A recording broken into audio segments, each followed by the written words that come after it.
다니엘 10장 1에서 21절 말씀입니다. 10장. 바사왕 고레스 제3년의 한 일이 벨드사살이라 이름한 다니엘에게 나타났는데 그 일이 참되니 곧 큰 전쟁에 관한 것이라. 다니엘이 그 일을 분명히 알았고 그 환상을 깨달으니라. 그때 나 다니엘이 새 이래 동안을 슬퍼하며 새 이래가 차기까지 좋은 떡을 먹지 아니하며 고기와 포도주를 입에 대지 아니하며 또 기름을 바르지 아니하니라. 첫째 달 24일에 내가 히데겔이라 하는 큰 강가에 있었는데. 사랑하는 형제 여러분, 8월 22일 화요일 저녁 묵상에 오신 것을 환영합니다. 9장에서는 71회의 예언이 주어져서 종말까지의 거듭되는 연단의 과정과 단계가 있고 그리스도의 대속의 죽음을 거쳐서 마지막 한 일의 동안은 적그리스도의 박해가 있을 것이나 그 일의 절반만 적그리스도가 포악을 행하고 멸망당할 것이라고 했습니다. 27절에 9장 27절에 그가 장차 많은 사람들과 더불어 한 일의 동안의 언약을 굳게 맺고 그가 그 일의 절반의 제사와 예물을 금지할 것이며 또 포악하여 가증한 것이 날개를 의지하여 설 것이며 또 이미 정한 종말까지 진노가 황폐하게 하는 자에게 쏟아지리라 하였느니라 아니라. 이렇게 정한 기간 70일에, 물론 상징적인 71회입니다. 문자적인 것이 아닙니다. 그 정한 기간 71회 중 그 일회의 나머지 절반에 대한 암시로서 예수님은 마태복음 24장 22절에서 택하신 자들을 위하여 하나님께서 그날들을 감하신다라고 하셨죠. 일회의 절반에 대해서만 다니엘에서 나왔고 그다음 나머지 절반에 대해서는 예수님께서 바로 그날들을 감하신다라고 표현을 하심으로써 그 해석이 되는 것입니다. 마태복음 24장 22절에 그날들을 감하지 아니하면 모든 육체가 구원을 얻지 못할 것이나 그러나 택하신 자들을 위하여 그날들을 감하시리라 이렇게 하셨습니다. 71회의 예언이 주어진 지 약 2년 후인 주전 536년 3주간 금식기도 중에 받은 묵시가 이제 오늘 묵시입니다. 이때는 고레스 칙령에 의해서 1차 포로 귀환이 이루어져 예루살렘에서는 성전 재건 사업이 개시된 이후였습니다. 다니엘의 나이는 적어도 90세 정도였을 때입니다. 이 히데겔 강가의 묵시는 12장까지 석장에 걸쳐 계속됩니다. 본장은 그 12장까지의 내용의 서두라고 할 수가 있겠습니다. 1절 바사왕 고레스 제3년에 한 일이 벨드사살이라 이름한 다니엘에게 나타났는데 그 일이 참되니 곧 큰 전쟁에 관한 것이라. 바로 지금 10장에서부터 12장까지 나오는 내용이 큰 전쟁에 관한 것이다 이 말이죠. 다니엘이 그 일을 분명히 알았고 그 환상을 깨달으니라. 깨달아서 쓰고 있다 이 말이에요. 큰 전쟁에 관한 것이라고 하는 이것은 본장과 11장까지 예언의 내용이 헬라 제국의 분열과 안티오쿠스 에피파네스의 등장 및 유대교 박해를 말하고 있으므로 큰 전쟁은 큰 환란이라고 이해하면 되겠습니다. 자, 2절 그때에 나 다니엘이 세일의 동안을 슬퍼하며 세일회가 차기까지 좋은 떡을 먹지 아니하며 고기와 포도주를 입에 대지 아니하며 또 기름을 바르지 아니하니라. 네, 다니엘이 세일회 즉 3주 동안 슬퍼하며 금식한 이유는 아마도 포로 귀환이 허락되었음에도 불구하고 귀환한 인원이 약 5만 명가량이라는 적은 수에 불과했을 뿐만 아니라 귀환한 이들이 착수한 그 성전 재건 공사마저 사마리아인들의 방해로 지지부진한 상태에 있으므로 이제 금식을 한 것 같습니다. 교환한 숫자가 적은 것은 여호와 신앙이 약화된 데에 근본 원인이 있죠. 다니엘은 이러한 상황을 심히 안타까워하면서 고령에도 불구하고 금식하며 기도한 것입니다. 지금 또한 이제 예루살렘의 성전 건축이 이제 재개되고 계속 될 수 있도록 기도한 것입니다. 자, 그런 상황 속에서 다니엘은 또한 하나님의 뜻을 깨달으려 하는 열심과 겸비함으로 하나님을 붙들어야 할 필요성을 느꼈습니다. 12절과 14절을 보면 금식의 이유를 알 수가 있습니다. 12절 14절 먼저 보면 네. 12절에 그가 내게 이르되 다니엘아 두려워하지 말라. 내가 깨달으려 하여 내 하나님 앞에 스스로 겸비하게 하기로 결심하던 첫날부터 첫날부터 네 말이 응답받았으므로 내가 네 말로 말미암아 왔느니라. 이렇게 깨달으려 하여 스스로 겸비했다. 즉 지금 깨달으려고 금식하고 있는 줄을 하나님이 아시고 나를 보내어서 내가 왔다 이 뜻이에요. 자, 그 다음 14절에 이제 내가 마지막 날에 내 백성이 당할 일을 내게 깨닫게 하러 왔노라. 그래서 깨닫게 하러 왔다 말하고, 그리고 마지막 날에 이스라엘 백성이 당할 일, 마지막 날에 이스라엘 백성이 당할 일에 대해서 다니엘은 매우 마음이 답답해서 금식까지 했던 것이죠. 즉 이제 9장 말미에서 받은 이른 이래의 예언의 의미를 확실하게 알아야 하겠기에 금식 기도를 한 것입니다. 9장 말미에 다시 제가 읽겠습니다. 9장 말미 24절부터 27절까지 내 백성과 내 거룩한 성을 위하여 이른 이래를 기한으로 정하였나니 허물이 그치며 죄가 끝나며 죄악이 용서되며 영원한 의의가 드러나며 환상과 예언이 응하며 또 지극히 거룩한 이가 기름 부음을 받으리라. 그러므로 너는 깨달아 알지니라. 예루살렘을 중건하라는 영이 날 때부터 기름 부음을 받은 자 곧 왕이 일어나기까지 7이레와 62이레가 지날 것이요 그 곤란한 동안에 성이 중건되어 광장과 거리가 세워질 것이며 62이레 후에 기름 부음을 받은 자가 끊어져 없어질 것이며 장차 한 왕의 백성이 와서 그 성읍과 성소를 무너뜨리려니와 그의 마지막은 홍수의 휩쓸림 같을 것이며 또 끝까지 전쟁이 있으리니 황폐할 것이 작정되었느니라. 그가 장차 많은 사람들과 더불어 한 이레 동안의 언약을 굳게 맺고 그가 그 이레의 절반의 제사와 예물을 금지할 것이며 또 포악하여 가증한 것이 날개를 의지하여 설 것이며 또 이미 정한 종말까지 진노가 황폐하게 하는 자에게 쏟아지리라 하였느니라 하니라. 바로 이 부분이죠. 이 부분에 대한 깨달음을 위하여, 그리고 이제 성전이 이제 중건되기 시작했는데 중단된 것을 안타까워하면서 예언을 이제 아무래도 깨달아야 되겠기에 깨달아 알지니라라고 했거든요. 근데 아직 깨달아 알지 못하니까 다니엘이 금식하고 있었던 것입니다. 자, 그리고 이 내용, 그 9장의 말미에 있었던 방금 그 내용에 대한 해석이 바로 이제 11장과 12장까지 나옵니다. 자, 기도의 결과 그렇게 해서 응답이 왔던 것이죠. 4절 첫째 달 24일에 내가 힛데겔이라 하는 큰 강가에 있었는데, 자, 이날은 첫째 달 24일은 유대의 유월절, 즉 무교절 기간이 끝난 3일 후입니다. 무교절은 6월절 날부터 시작해서 첫째 달 14일부터 21일까지거든요. 그래서 끝난 3일 후 24일입니다. 다니엘은 6월절에 맞추어서 무교절 기간 전후로 금식을 한 것이죠. 자, 힛데겔 강은 오늘날의 티그리스 강이고요. 자, 5절. 그때 내가 눈을 들어 바라본즉 한 사람이 세마포 옷을 입었고 허리에는 우바스 순금띠를 띠었더라.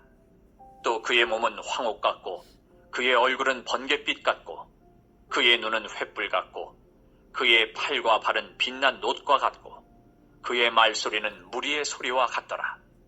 네, 우바스 정금띠를 띤 순금띠를 띤 이분이 누굴까요? 자, 먼저 우바스는 정금이라는 뜻이고요. 우바스는 금산지로, 당시에 금산지로 유명한 곳 지명인데요. 우바스 순금은 곧 좋은 금을 말하는 것입니다. 세마포 옷을 입었고 허리에는 우바스 순금띠를 띠었다는 것은 대제사장과 왕의 위엄과 권세를 동시에 상징하는 옷입니다. 그러므로 여기서 이 세마포 옷을 입고 허리에 우바스 순금띠를 띠신 이 한 사람은 성육신 이전의 예수 그리스도이십니다. 요한계시록에서도 사도 요한이 만난 분도 이와 유사해요. 요한계시록 1장 13에서 16절에는 촛대 사이에 인자 같은 이가 발에 끌리는 옷을 입고 가슴에 금띠를 띠고 그의 머리와 털의 이기가 흰 양털 같고 눈 같으며 그의 눈은 불꽃 같고 그의 발은 풀목불에 단련한 빛난 주석 같고 그의 음성은 많은 물소리와 같으며 그의 오른손에 7별이 있고 그의 입에서 좌우에 날성검이 나오고 그 얼굴은 해가 힘있게 비치는 것 같더라. 이렇게 이제 하거든요. 예, 그래서 비슷한 부분들이 있죠. 그리고 6절에 또 그의 몸은 황옥 같고 그의 얼굴은 번갯빛 같고 그의 눈은 횃불 같고 그의 팔과 발은 빛난 놋과 같다 하는 것은 에스겔이 만난 놋같이 빛난 사람과도 유사하므로 동일하게 예수님으로 파악이 됩니다. 그의 말소리는 무리의 소리와 같다라는 부분은 사도 요한의 귀에는 그의 음성은 많은 물소리와 같다라고 이제 묘사한 점도 유사성이 있다고 보입니다. 자, 7절. 그래서 이제 그리스도께서도 나타나 주셨고요. 자, 그다음 7절. 이 환상을 나 다니엘이 홀로 보았고 나와 함께한 사람들은 이 환상은 보지 못하였어도 그들이 크게 떨며 도망하여 숨었느니라. 그러므로 나만 홀로 있어서 이 큰 환상을 볼 때에 내 몸에 힘이 빠졌고 나의 아름다운 빛이 변하여 썩은 듯하였고 나의 힘이 다 없어졌으나 내가 그의 음성을 들었는데 그의 음성을 들을 때에 내가 얼굴을 땅에 대고 깊이 잠들었느니라. 네, 다니엘이 그리스도께서 나타난 이 환상을 볼 때 혼자가 아니었는데요. 함께 있던 사람들은 다니엘이 보는 것을 보지 못하였지만 알 수 없는 두려움에 사로잡혀서 크게 떨며 도망하여 숨었을 정도로 주님의 등장을 느꼈습니다. 육안으로 볼 수는 없었지만 그냥 느낀 거예요. 그래서 공포에 떨었습니다. 자, 그러니 다니엘이 환상을 본 것은 사실이라는 것을 분명히 알 수가 있죠. 주변에 있었던 사람들이 느꼈으니까요. 도망치기까지 했으니까. 자, 다니엘은 그 주님의 모습에 압도당하여서 육신의 힘이 빠져버려서 음성을 들을 때에 실신하고 말았습니다. 자, 10절. 한 손이 있어 나를 어루만지기로 내가 떨었더니 그가 내 무릎과 손바닥이 땅에 닿게 일으키고 내게 이르되 큰 은총을 받은 사람 다니엘아, 내가 네게 이르는 말을 깨닫고 일어서라. 내가 네게 보내심을 받았느니라 하더라. 그가 내게 이 말을 한 후에 내가 떨며 일어서니 그가 내게 이르되 다니엘아, 두려워하지 말라. 네가 깨달으려 하여 내 하나님 앞에 스스로 겸비하게 하기로 결심하던 첫날부터 내 말이 응답받았으므로 내가 내 말로 말미암아 왔느니라. 네, 여기서 다니엘을 일으킨 자는 아마 천사 가브리엘로 봅니다. 왜냐하면 8장 16절의 상황과 유사하고요. 또 11절에 내가 내게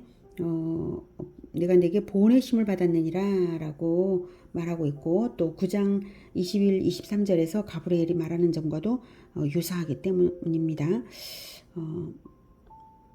다니엘 8장 16에서 18절에 보면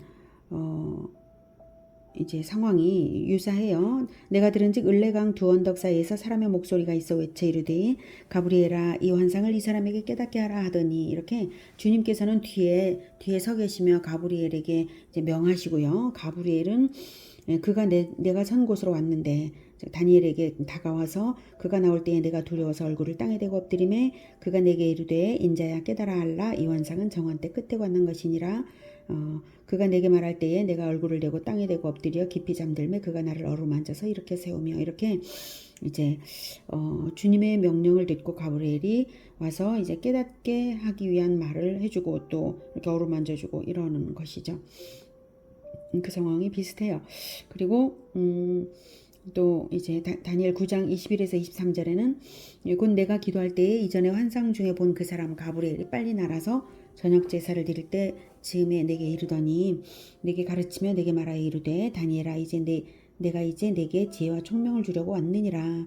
곧 네가 기도를 시작할 쯤에 명령이 내렸으므로 이제 내게 알리러 왔느니라. 너는 크게 은총을 입은 자라. 그런즉 너는 이 일을 생각하고 그 환상을 깨달을지니라. 이렇게 깨닫게 알려주는 역할을 하는 게 바로 이제 가브리엘이에요. 그래서 여기서도 가브리엘이 지금 그렇게 말하고 있는 것입니다. 자, 12절.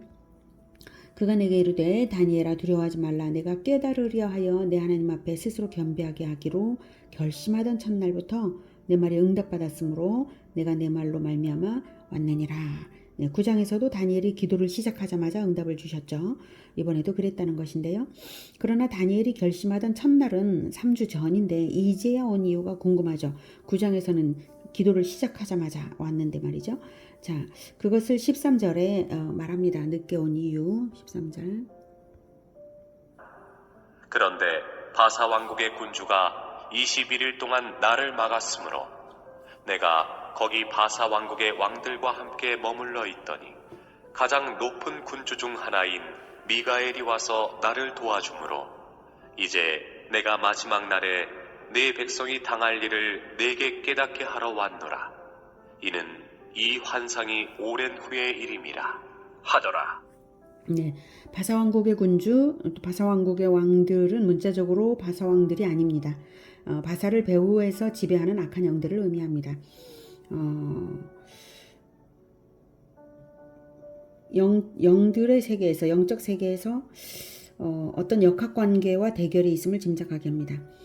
바사 왕국의 군주가 21일 동안 나를 막았으므로 붙잡혀 있어서 얼른 오지 못했다는 것이죠. 그래서 가장 높은 군주 중 하나인 미가엘이 와서 나를 도와줌으로 이제 오게 되었다는 것인데요. 이제 미가엘은 누구냐면 신약성경 유다서에서는 모세의 시체를 지키기 위해 사탄과 논쟁하는 천사장으로도 나오고요. 유다서에. 그리고 요한계시록에는 사탄 즉 용 즉 사탄을 대항하여 싸우는 천군으로 소개가 되고요.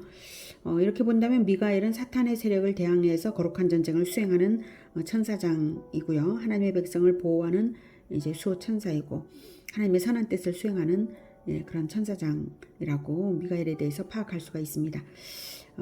그리고 또 천사 가브리엘은 하나님 앞에서 시중 들며 하나님의 계시를 전달하는 사명을 맡은 천사죠.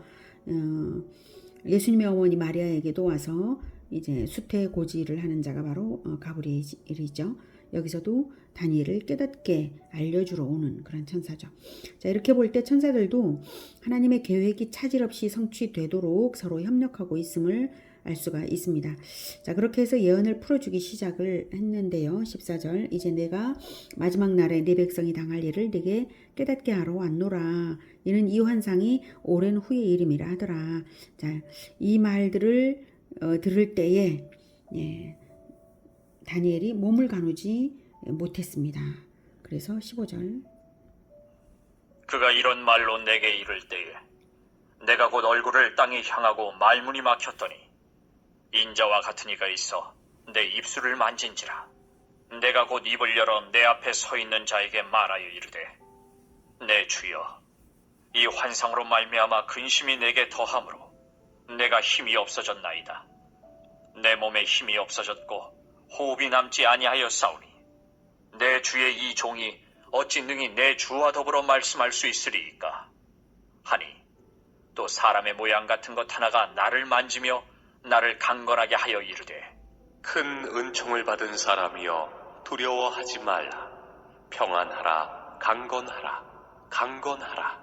그가 이같이 내게 말하매 내가 곧 힘이 나서 이르되 내 주께서 나를 강건하게 하셨사오니 말씀하옵소서. 네, 16절에 인자와 같은 이가 있어 내 입술을 만졌어요. 네. 이 8, 9절에서는 다니엘을 회복시켜준 자는 가브리엘이었는데요. 여기서는 예수님이신 것 같습니다. 인자와 같은 이는 그리스도를 가리키는 말입니다.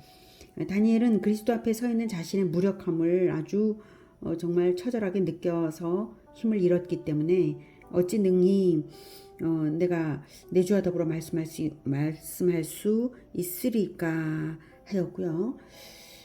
그리고 이번에는 이제 또 사람의 모양 같은 것이 것 하나가 즉 아마도 가브리엘이 다시 다니엘을 만진 거예요. 만지며 강건하게 해주면서 말을 했어요. 큰 은총을 받은 사람이여 두려워하지 말라. 평안하라. 강건하라. 이렇게 3번 말하여서 강건하게 해주었고 다시 예언을 이어갑니다. 가브리엘이 이것을 풀어주기 위해 왔으니까 이렇게 말하고 이제 계속 풀어주는 거예요. 20절 그가 이르되 내가 어찌하여 내게 왔는지 네가 아느냐. 이제 내가 돌아가서 바사 군주와 싸우려니와 내가 나간 후에는 헬라의 군주가 이를 것이라. 오직 내가 먼저 진리의 글에 기록된 것으로 네게 보이리라. 나를 도와서 그들을 대항할 자는 너희의 군주 미가엘 뿐이니라.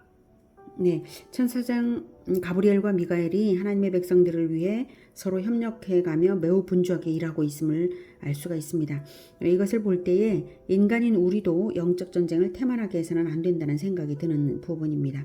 한편 가브리엘이 20절에 내가 돌아가서 바사군주와 싸우려니와 라고 한 것은 향후 가까운 미래에 하나님의 백성들에게 일어날 일들이 곧 바사제국의 박해임을 알 수가 있고, 그래서 영들의 세계에서도 싸움이, 전쟁이 벌어질 것이라는 것이죠.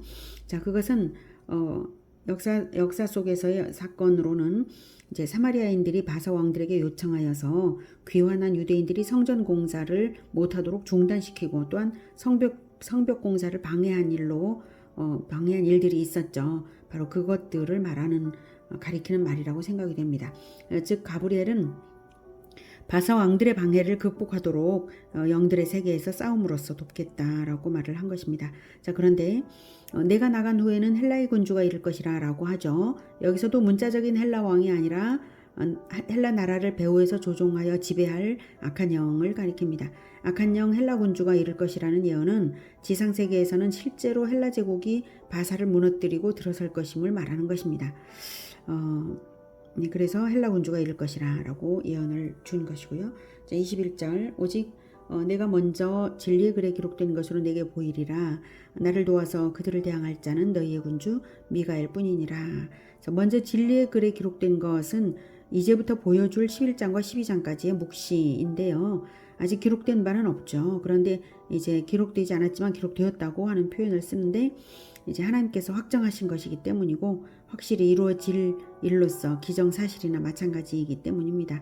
그리고 또 이제 기록될 글이고요. 그래서 진리의 글에 기록된 것을 먼저 너에게 보이겠다.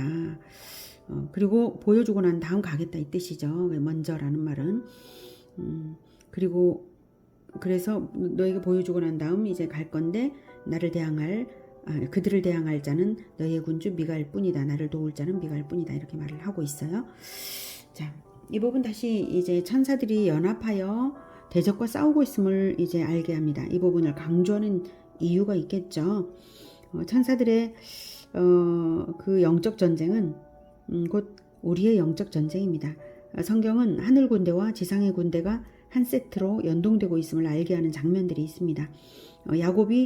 창세기에서 야곱이 밧단아람에서 두 떼를 이루어 베델로 돌아오던 중에 마하나임에서 하나님께서 야곱에게 두 떼의 하늘 군대를 보여주십니다. 그래서 이제 저것은 하나님의 군대다라고 야곱이 말하잖아요. 마하나임이라고. 그래서 지명까지 생겼는데, 야곱의 두 떼가 바로 하나님의 군대임을 깨닫게 하시려고 보여주셨던 장면이죠. 야곱의 그 정말 오합지졸 같은 그 가족이 두 떼였는데, 그 두 떼가 바로 이제 하나님의 군대다라고 보여주신 겁니다.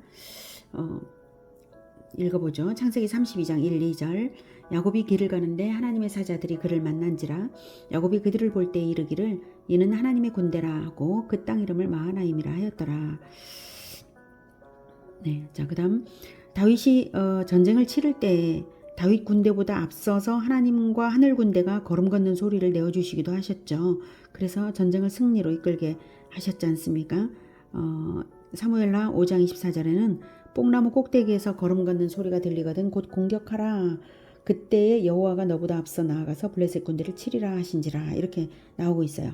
뽕나무 꼭대기에서 걸음 걷는 소리, 이것은 이제 하늘 군대의 이제 진군 소리입니다. 그 소리가 들리거든 너도 곧 공격 개시를 해라 라고 하는 거죠. 그래서 하늘 군대와 다윗의 군대가 연동해서 싸움을 승리로 이끄는 그러한 모습이었습니다. 자, 성경 네, 이렇게 되어 있고요. 또 성경학교를 여러 곳에서 이끌던 엘리사에게는 엘리사를 두른 하늘 군대가 매우 많았음을 사환의 눈을 열어 보여주시기도 했습니다. 열왕기하 6장 16, 17절 대답하되 두려워하지 말라. 우리와 함께한 자가 그들과 함께한 자보다 많으니라 하고 기도하여 이르되 여호와여 원하건대 그의 눈을 열어서 보게 하옵소서 하니 여호와께서 그 청년의 눈을 여심해 그가 보니 불말과 불병거가 산에 가득하여 엘리사를 둘렀더라. 이런 장면이 있죠. 그리고 예수님께서는 사도 요한에게 이렇게 말씀하셨습니다. 요한계시록 1장 20절 네가 본 것은 내 오른손의 7별의 비밀과 또 7 금촛대라. 7별은 7 교회의 사자요 7 촛대는 7 교회니라. 네, 천상의 별과 지상 성전의 금촛대가 연동되듯이 천상의 교회의 사자들이 있습니다. 그리고 성도들에게는 수호천사가 있습니다. 자, 그런데 이제 가브리엘은 나를 도와서 그를 대항할 자는 너희의 군주 미가엘 뿐이니라 라고 말합니다. 힘을 도우라는 뜻이 아니겠습니까? 예. 하나님의 일을 성취하기 위해 서로 연합하며 영적인 힘을 도우라는 의미입니다. 비록 다니엘은 귀환하지 않고 바사에 남아있지만 몸은 예루살렘과 떨어져 있어도 예루살렘에 연대하여 기도함으로써 힘써 도울 수 있듯이 우리 또한 교회들이 서로 돕고 성도들이 서로 영적 전쟁의 승리를 위해 서로 위하여 기도해야 할 것입니다. 오늘은 예언을 깨닫게 하기 위해 나타난 가브리엘의 말을 통해서 하나님께서 하나님 나라를 위하는 성도의 기도에 너무나 빠르게 응답하신다는 것, 그리고 영적 전쟁에 협력하여 함께 승리해야 한다는 것을 알았습니다. 하늘 군대가 돕고 있으니 더욱 용기를 내어 크게 승리하는 우리 모두가 되기를 기원합니다. 기도하겠습니다. 하나님, 우리에게 수호천사를 붙이시고 또한 하늘 군대가 우리들의 교회와 연동되어 있음을 알게 하시니 감사합니다. 우리를 돕는 자를 하나님께서 하늘에 있게 하시니 우리가 용기를 내어서 더욱 서로 힘써 서로 도우며 하늘 군대가 돕는 것을 생각하며 끝까지 용기 있게 이겨내겠습니다. 주님, 우리를 도와주셔서 우리가 열심으로 기도하며 끝까지 승리할 수 있도록 도와주시옵소서. 예수 그리스도 이름으로 기도드립니다. 아멘. 이어지는 시간은 개인 기도 시간입니다.